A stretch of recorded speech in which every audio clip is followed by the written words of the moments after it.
तो इन मेन दो हुयुग कना नवा सरकार हेज काते अभी नापाय गे मने होय हुई अकाना चेदा से नय बुन नेले कान गया अबुरेन हाले जुवन कोड़ा गिद्रा को हांडी पौर न्यू काते को बुल तोहेल को काना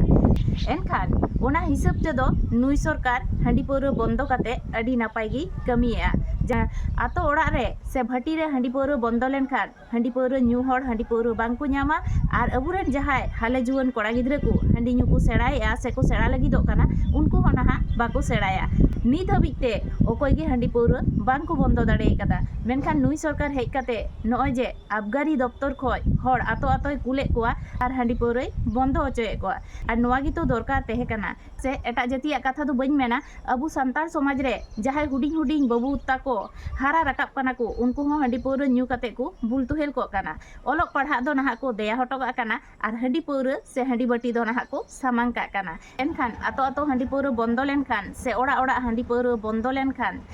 जहाय अबुरेन हारा राकाब बाबू ताको हांडी पौर न्यू को सेड़ाया आर ओलक पढ़ा को देया हटोगा काना एनखान हांडी पौर नाहा को देया हटोगा ओलक पढ़ा को सामांगा कथा हुयुग काना नय जे नवा सरकार हेज काते हांडी पौर बंदया आर आतो आतो आबगारी ऑफिसर को हिजुग काना से आबगारी दफ्तर रेन हड़ को हिजुग काना हांडी पौर बंद बखराते एनखान आपे को नवा बारेते चेक लेकान दिस हुदिस मेना तापेया ओना को कमेंट काते नाहा बाड़ाय होचोኝ ताबन पे।